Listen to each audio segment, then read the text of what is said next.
Сәлем достар, жануарларда өткір сөйлей алатындай тілі жоқ, алайда өткір тілі болмаса да, өткір тырнақтары, тістері және мүйіздері бар. Сондықтан кейбір жыртқыш жануарлар қақтығысып қалса, бірден тырнақтары мен тістерін шығарып, шабуыл жасауға кіріседі.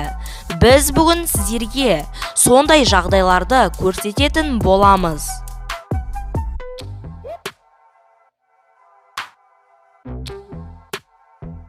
Достар, видеомызды бастамас бұрын бірден лайк басып арнамызға тіркеліп кетіңіз. Ал біз видеомызды бастай берейік. Келісемін, пілдер онша көп ешкімді ренжітпейді. Бірақ көп жыртқыш жануарлар пілдің баласына шабуыл жасағанды ұнатады. Мысалы, мына видеодағы пілдің баласына қолтырауын шабуыл жасап, өзімен бірге суға алып кетіп, азық қылғысы келді.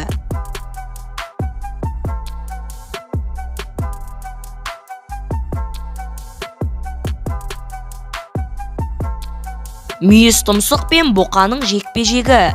Бұл шайқастың жеңімпазын анықтау өте қиын. Өйткені мүйіз тұмсық танкі секілді бұқаны салмағымен итеріп жеңе алады.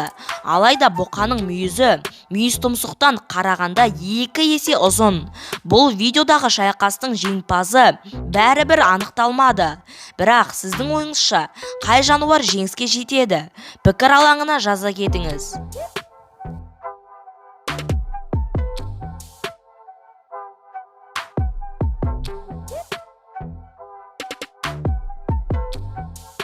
Тағы да мүйіз тұмсық, бірақ бұл жолы бегемотпен қақтығысқан.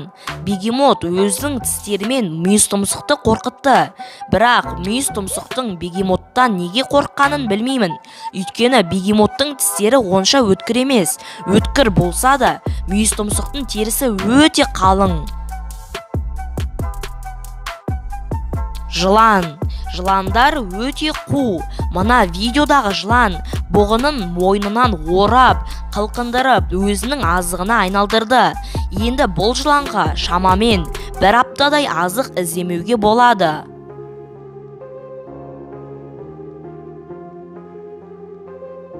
Бұғылардың ұзын мүйізі көбіне шабуыл жасауға қажет, бірақ кейбір кезде шабуыл жасағанда мүйіздер қатты ұзын болғандықтан ширатылып қалады. Кейде адамдар келіп мүйіздерін кесіп көмектеседі, ал адамдар жоқ болған жағдайда 2 бұғы да аштан өледі.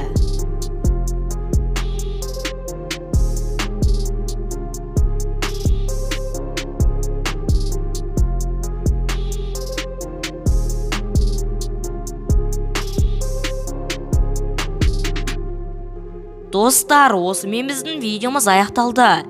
Егер де сіздерге осы видео ұнаса, дәл қазір лайк басып, арнамызға тіркеліп, қоңыраушаны басып қоюды ұмытпаңыз. Сол кезде біздің осындай қызықты видеоларымызды ешқашан жіберіп алмайсыз. Ендеше сіздермен бірге болған мен Райымқұл Абдулнұрхамит. Қызықты мәліметтер арнасы, сау болыңыздар.